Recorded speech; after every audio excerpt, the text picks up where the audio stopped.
I think that with everything that you do, you have to look at it as an experience and learn from any mistake that you ever make in the business, because that is a growth for you to do better.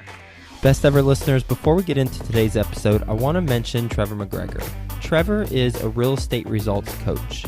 I've been paying him and working with him for years now. He actually is responsible for giving me the idea to do a podcast. So it's not only about transactions that he gives advice on, how to find more deals, how to make more money, but also how to build a holistic plan around your real estate entrepreneurship endeavors. That's what I love about working with Trevor, that and being held accountable for what I say I'm going to do and actually making sure that I follow through and do it. I feel like I'm a pretty results-oriented, accountable kind of person, but it's always nice to have someone who's there guiding you along the way and giving you strategy as well as psychology tips for how to deal with, the things that come up as a real estate entrepreneur. Trevor has made a wonderful offer for the best ever listeners, and that is that he's offering a free coaching session. Go to coachwithtrevor.com. That's coachwithtrevor.com. Highly recommend him. I've worked with him before. I'm currently working with him right now as my business, as my real estate investing coach.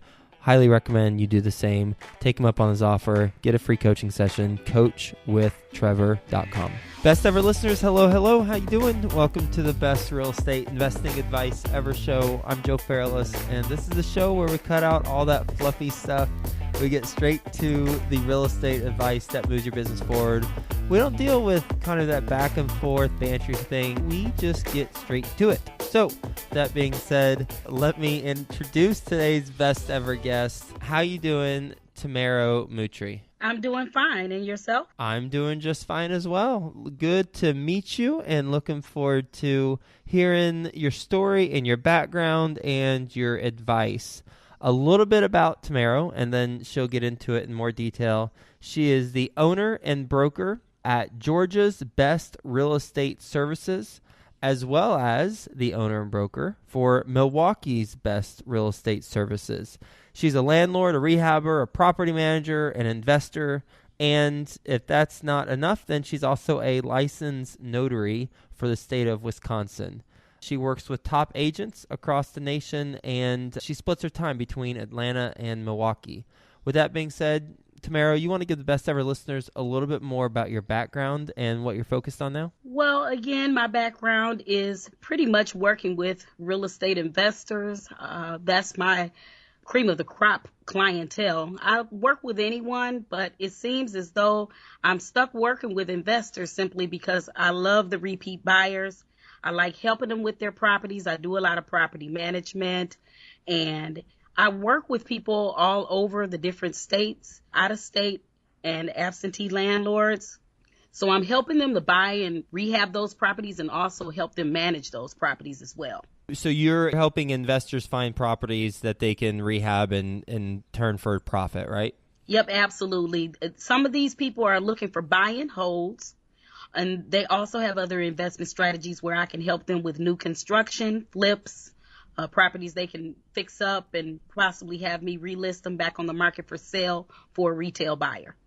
When you look at your business and the type of clients that you have with investors, I've always wondered the pros and cons for if you're a real estate agent or broker, why, I guess the pros and cons for having a clientele that would be a primary residence clientele with more luxury homes versus working with investors. Have you taken a look at both sides of that?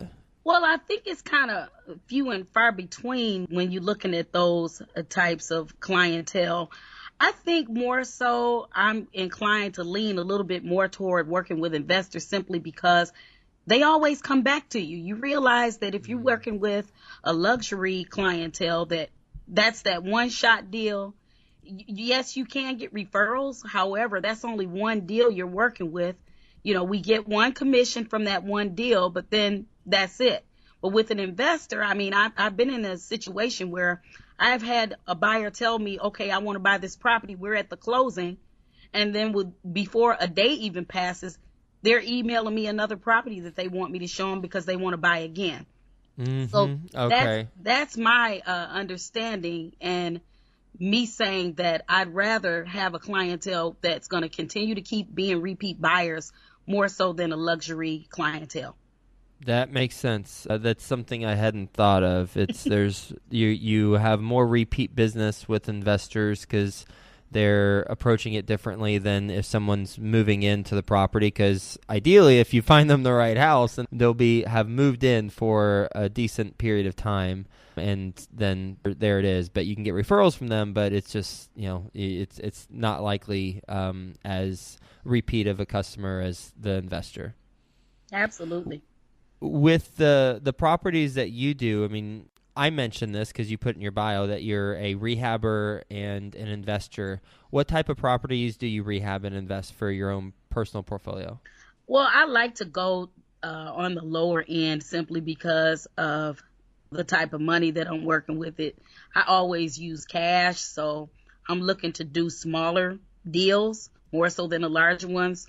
Lots of investors don't like to deal with banks as much, and of course you and I both know the reasons why, but some of the listeners might want to know that sometimes it's just better to use the cash that you have and build capital first and then use your cash than jumping through hoops for the bank.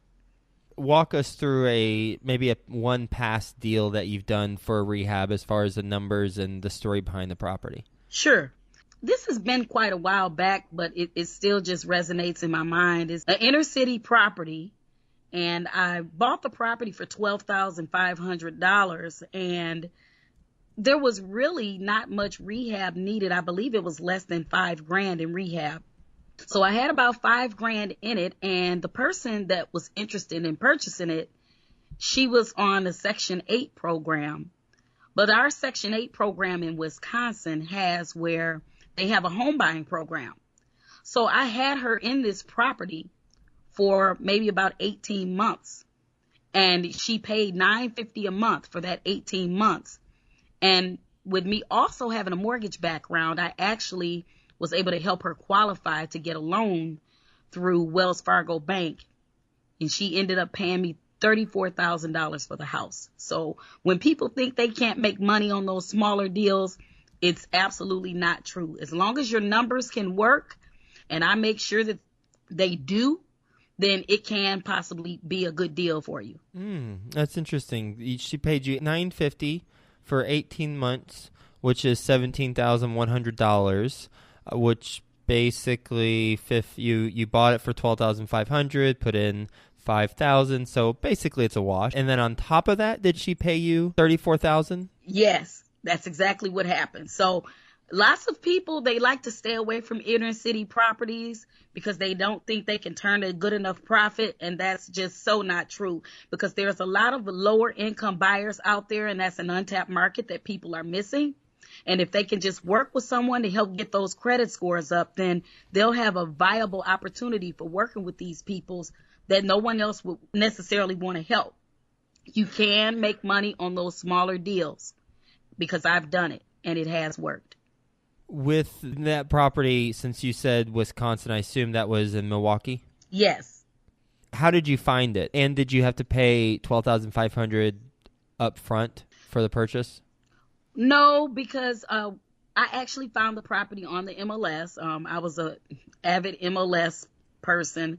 At the time, I do believe I was a real estate agent at the time, and we have the access to the best deals. So with that in mind, of course, we just have to show our proof of funds and maybe $1,000 earnest money, and upon closing is when we actually had to come up with the remaining balance, maybe anywhere from 3 weeks to 30 days later. Okay. So once you came to the closing table, at that point, did you have to bring the $12,500? How did that work? Well, again, the earnest money was given up front to keep me to the deal. And then the remaining balance, after all of the credits were given, then the remaining balance of that $12,500, I would have to have either wired to the title or bring a cashier's check to closing for the remaining balance, because you realize we have to have the credits in regards to the tax prorations and things of that nature. So with those deductions made, then whatever remaining balance was left from the settlement statement, that's the amount that I would need to bring to closing. And of course, I would know that at least a few days in advance of that. Okay. And do you remember how much that was that you had to bring to closing? It probably was around maybe 11 grand. Okay. So that was 11 grand cash that you had to bring to closing. Yes. Okay. And then the 5K rehab, again, that was cash out of pocket, right? Yes. Okay. So it's basically at about $16,000 that was out there. And then did you have the Section 8 buyer before you closed on the deal? Yes, I did. And that's one thing that I wanted to bring up. I'm glad you made that point, because it's good to have a good referral system going and people that you know in the community that might know some of these people that you can help. Because this was actually a cousin of mine's girlfriend that got put into the property that was on Section 8. And everybody that knows anything about Section 8 knows that it's pretty much at least a sure bet for at least a year, if it's not a bad tenant, a year at a time. So she was a good tenant. This was a 5-bedroom home with 2 full baths. And she was crying about space from the last property that she was in. So she, she was kind of scrunched up in the place that she had. And she was a kind of uppity girl. I didn't think that she would want to come in inner city to take a property like this, but the property met all of her needs. It was definitely on a busy street in an area where there was a bus line if her kids needed to get on the bus, and she just loved the property, and it all worked out. And in the end, her mortgage ended up only being $347 a month. So you were showing her the house before you closed on it? I showed her the house in its present state, in its as-is condition, and she fell in love with it from that. And I realized that some people, they just don't have that kind of vision for them to be able to see through it, but it had all the space and all the bells and whistles that she wanted. So it really ended up being a good deal for the both of us. I'm going to switch gears a little bit. You split your time between Milwaukee and Atlanta. Why do you do that? Why do I do that? Because, of course, I'm running both businesses myself. I did have some staff in the past in Wisconsin, and those staff members did not work out so well. So I've been kind of picky on who I want to hire, even though I do have about 14 people in class right now to obtain their real estate license in Wisconsin. But again, I like the change of pace. I like the change of environment. Of course, I'm away from that below zero weather right now because I am in Atlanta right now. So that's another reason. One of the other reasons why I split my time is because I saw that the requirements were not difficult for me to be able to get my broker's license, because Atlanta has reciprocity in every state. So if you can prove up all of your credentials for one state, it's really not that difficult for you to become a broker in Atlanta. Most states, they have a lot more requirements for you to have to deal with trying to become licensed in their state. But Georgia seems to be a little bit lax with anyone who's already can prove up their experience and their credentials and background checks and things of that nature. You mentioned that staff members didn't work out so well before. What'd you learn from that experience? Very good question.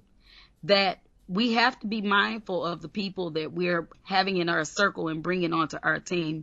And I want to mention what happened briefly with one of the agents that I had on staff. She happened to not first pay her dues, because there's a yearly dues that we have to pay. She didn't pay that, so she was automatically terminated. However, she went out trying to do a wholesale deal, not being properly licensed. This was after she was terminated from my company. She had on LinkedIn that she had moved on to another company, which again was not true. And she took advantage of an Asian couple with a wholesale deal, a property that was already bought and sold by someone else, and she jacked the price up on that property. And as a result, she asked for a large amount of earnest money down, And I guess they became a little bit uncomfortable. Maybe things weren't going well in the deal, and they started doing some investigations. Long story short, they started scrounging around trying to look for that agent in my office, and she no longer worked there. So, of course, they contacted the state, and the state sent me a write-up. I'm responsible for whoever I hire. And with that being said, she got a complaint. I got a complaint. Now I have to respond. I have to save face and try to get myself out of the situation because of her, me not even knowing what happened or what took place with the deal. I have to call these customers because all their contact information was on the sheet. And it showed me what she did. It showed me the offer that she wrote. And she was as green as the grass outside. Never had written an offer before because she was my assistant. And she was licensed. But she didn't have any knowledge about writing an offer, even though I showed her multiple times. But just on the strength that she wasn't licensed, that was a violation right there. As a result, she's got her license revoked for 5 years. They said she has to pay $660 to them if she decides she wants to try to apply again. And she has to sit down with a panel of people, and they should decide whether she should come back and get a license again. What type of questions or what qualification process do you go through now with your potential new hires that you didn't do before? Well, of course, the background check, and of course, that was clean already. There was nothing with this person that I would have thought made me think that she would do anything like this. One of the reasons is because she was actually a prior mortgage customer of mine that I had in the past. So I had some relationship with her, and I knew her for the last, I want to say, anywhere from 7 to 9 years. And everybody that I had in my office, I had some kind of relationship with prior to me hiring them, which is why I thought I could trust them. But that's not always true. It's not about how long you know a person. And that's where the divide comes in.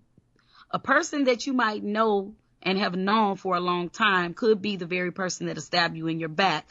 It could be a stranger on the streets that might come into your company that'll do a better job than a friend or a family member would. So I might want to try to work with individuals that are not as close to me anymore, because it seems to be more of a hindrance and a burden and a problem more so than a help.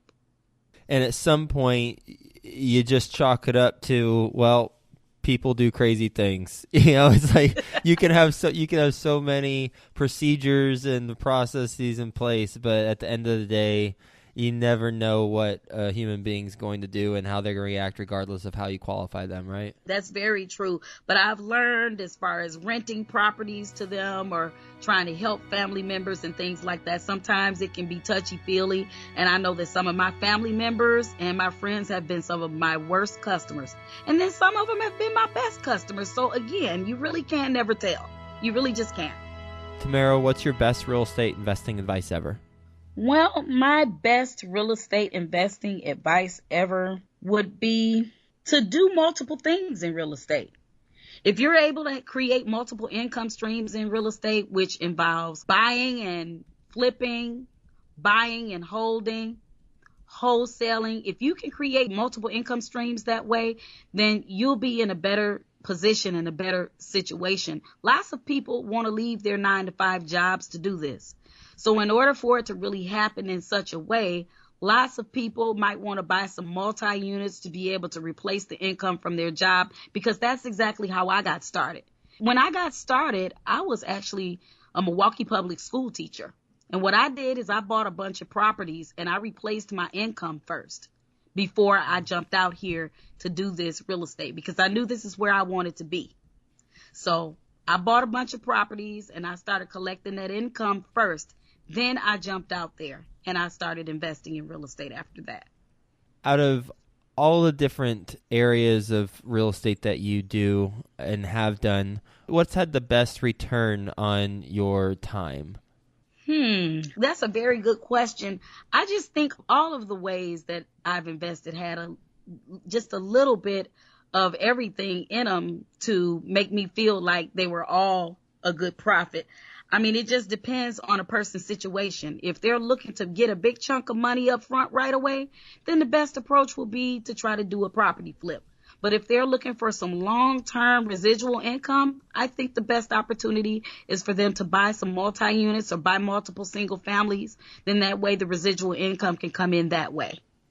If there's one deal that you'd go kicking and screaming if we took it away from your background, and you'd be like, you better not ever take this one deal away from me again, what would be that one deal where you just absolutely would want to hold on to it, whether it's a transaction you've had with an investor and that's built a relationship, or whether it's a buy and hold that you've done? What's that one deal?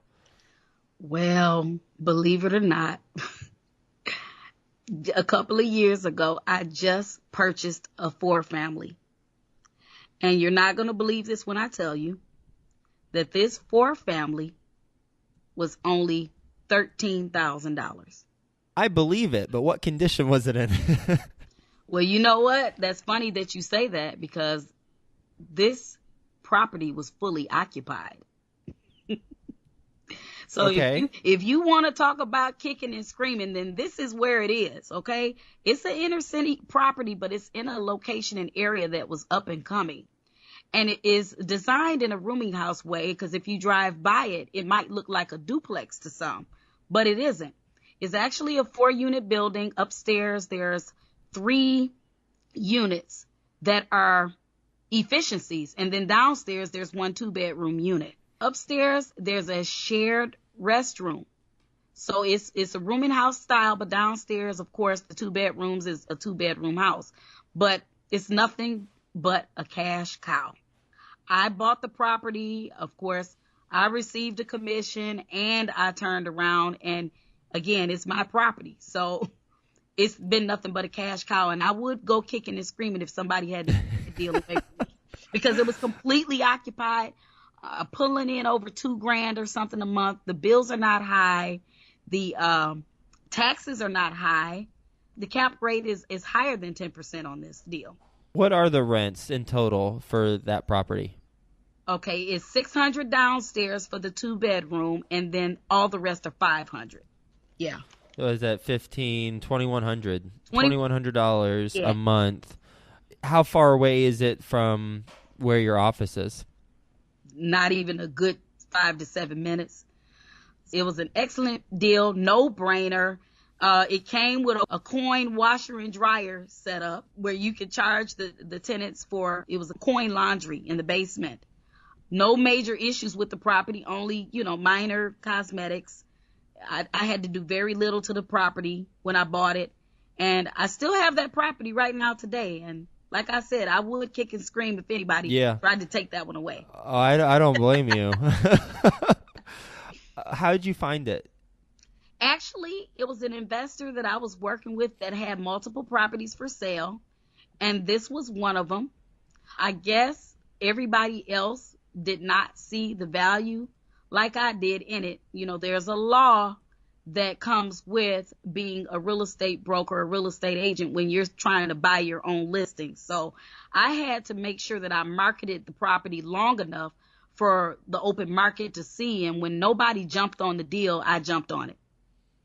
I bet you didn't market it too loudly, did you? Yes, I did. I did. Did you? Because I have to have integrity with my job and my business, and no deal or anything else is worth me being in a position to have to give my license up for not doing the right thing. So I had to put the property out there long enough, and I was happy when nobody jumped on it because I saw the value in it. I'm not an agent, so I'm not familiar with those rules. That's interesting. You're managing it yourself? Yes. When did you buy it? How long ago? Back in 2012. What type of maintenance has had to be done between then and now? Just minor things like window screens, making sure I keep smoke detectors up, fire extinguishers, because they want us to have like a fire inspection. All multi-units have to have fire inspections done by the city of Milwaukee. Some scraping and painting on the exterior, floor tile, just minor cosmetics. Nothing major like the furnace and stuff going out. None of that. What type of turnover have you had since you've had it for the last 3 to 4 years? Not much, because one thing I didn't get a chance to mention is that I pay the utilities. So. Okay. It's master metered? Yeah. Yeah. And when it's all master metered like that, they don't care what the situation is. I can do what I want to do, but they want the owner to pay. And believe it or not, the utilities are not that bad. I would think that with it being a 4-unit that I would be paying a lot of money, but I don't think it runs maybe about $300 a month, maybe. $300 a month for electric and water, or just the electric? Electric and gas. And you pay the water too? Yes. Master meter, I suspect that's one of the reasons why it wasn't purchased, because it probably scares investors. If I see a master metered apartment community, I will not buy it unless there's a way to convert it to individually metered, just because residents tend to take advantage of that. And, you know, it's 90 degrees whenever it's really cold outside, or if it's really hot outside, then it'll be like 30 degrees inside their apartments. There's one unit that controls all the units. And you're very good friends with the people in that one unit, aren't you? That's right. There's one unit that controls all the units. And the other thing is, in Milwaukee, you're entitled to be put on a budget if you want to, so that the bills don't get too high. And that's important. You know, what do you mean by that? Well, they have a budget program where they kind of add up for the last year or two what the bills actually were, and they give you an estimated amount that you should pay monthly so that you don't have to pay too much. And then at the end of the year, a lot of times I get a credit. I have to tell you that I received, I want to say, between a $500 and $700 credit as a result of this budget. Interesting. And it was helpful. Wow. 2 very cool case studies. I'm glad you shared them with us. You ready for the best ever lightning round? Yes. All right. First, a quick word from our best ever partners. Did you achieve all your real estate goals in 2015? Well, if you did, congratulations. Fist bump to you. If you didn't, then go to coachwithtrevor.com. Trevor McGregor is my business coach, my real estate coach. He's also been a guest on the show, episode 320. He is offering a free coaching session for the best ever listeners. Just go to coachwithtrevor.com and it'll help you to achieve your real estate goals in 2016. Best ever book you've read? Best ever book I read was a book called REO Boom. And maybe people don't understand what REO stands for. It's called real estate owned. And with that in mind, these are the bank-owned properties that came on the market after the market crash. And the bank owned a bunch of these properties, and this was a way to talk to us about how we should get into the business. I thought it was very interesting. It talked about all the banks and their processes and how a broker would get signed up with these companies to start obtaining these REO listings. It talked about where to look for these REO properties and everything dealing with foreclosed homes and investing. Best ever personal growth experience, and what'd you learn from it? My best ever growth experience, as far as being in this business, I know that everything that I do as far as the multiple income streams has been the most lucrative. In order for me to not have a 9-to-5, I would be telling anyone that is trying to get into business right now to just make sure that they're liquid before they jump into the business, because you can lose your shirt if you don't have a plan in place. That's the best advice I could give someone, to have some money saved up, have some reserves saved up, because even if you're going to the bank to get a loan, they're going to want to see that you're liquid enough and that you have money for repairs and money for reserves. If it's time for you to get a loan, they want to make sure that you're going to be able to afford it and be able to do maintenance on those properties as things come up and arise. To follow a path similar to yours, how much would you say they'd need to have in their bank to get going? Well, it's going to depend on what price range they're looking in. If they want to do inner city stuff that might need work, they'll probably need about 20 grand saved. But there's a lot of people with good credit that can use hard money lenders to be able to get properties with if the rates are not too bad. And some of them will lend 100% financing on these deals without them having a bunch of money up front. Best ever deal you've done? Best ever deal I've done was the one I just told you about on 27th. Yep, agreed. Okay. I really love that one. Listen, I really can't get away from that one. That was the best ever deal because I got my rent on time without fail with that deal. And even after the 18 months passed, she turned around and purchased the property from me. And I walked into that deal with not too much wrong with that property to begin with. So all around, it was the best ever deal. And I can also say my Ford family too. I mean, I can't see of any other deal where a place is fully occupied with no major maintenance issues with it. Best ever way you like to give back? My goal for 2016, I can talk about. I'd like to work with helping some disabled people get into homes. There's a lot of disabled people, which is an untapped market of people who think that they can't buy homes just because they get Social Security or they're disabled. I'd like to work with some contractors who possibly can build wheelchair ramps for these people and modify these homes so that these people can live in maybe a single family home of their choice rather than staying in an apartment. They think they can't buy, so it's an untapped market. And also working with people who have less than perfect credit, because I'm an expert with helping to get people to get their credit scores up so that they can get financing. Of course, I told you I used to own a mortgage company in the past, so I'm no stranger to all of the guidelines and benefits and all the types of things the lenders are looking for when qualifying for a home loan. What's the biggest mistake you've made in real estate so far?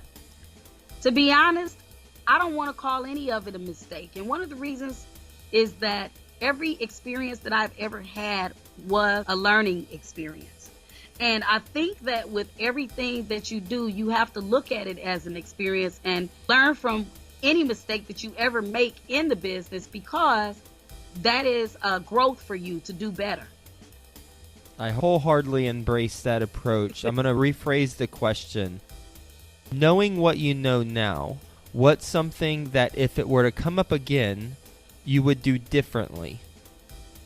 I would caution anyone who might be afraid of purchasing any inner city properties to make sure that they have a strong plan in place as far as their rental process and their rental candidates, and knowing how to properly screen the people for these places, and maybe connecting with enough agencies that may be able to provide you with funds with these tenants coming into the place. There's a different agency for different things that will pay for certain people to be in your properties, and it's income security. And lastly, what's the best place the best ever listeners can find you? Where can they get a hold of you? Oh, I can give you my telephone number at 404-536-3479. That's my Georgia number. And my cell phone number is 414-949-5566. That is my business office line for Wisconsin. Tamara, I loved our conversation. I'm so grateful that you joined us today and shared your story. These two case studies, boy, they stand out to me, that's for sure. The $12,500 purchase, $5K rehab. You partnered up with the Section 8 program, and that individual paid $950 a month for 18 months, basically recouping all your out-of-pocket costs, then gave you $34,000 for the house, and then 4-family property where you paid $13,000, which, it's a little bit more than $3,000 a unit, but it was fully occupied, then bringing in $2,100 a month. Sure, there's a master metered component, but it sounds like you've got that taken care of, and then management of it as well. Really, really enjoyed digging into the details of both of those case studies, and hope you have a continued success with what you're doing, and I hope you have a best ever day, and we'll talk to you soon. Thank you, and I appreciate your time and having me on your show today. And again, I want to tell everybody out there to not be afraid of the inner city properties. You look at the numbers and the profit, don't be afraid of them. If you are afraid, then get a good property manager. There's lots of people that have been all over the place that don't even live in this state that have these properties, and you don't even have to go there if you don't want. It's a numbers game. Learn how to play them. Thanks a lot, Tamara. Take care. Did you achieve all your real estate goals in 2015? Well, if you did, congratulations. Fist bump to you. If you didn't, then go to coachwithtrevor.com Trevor McGregor is my business coach, my real estate coach. He's also been a guest on the show, episode 320. He is offering a free coaching session for the best ever listeners. Just go to coachwithtrevor.com and it'll help you to achieve your real estate goals in 2016.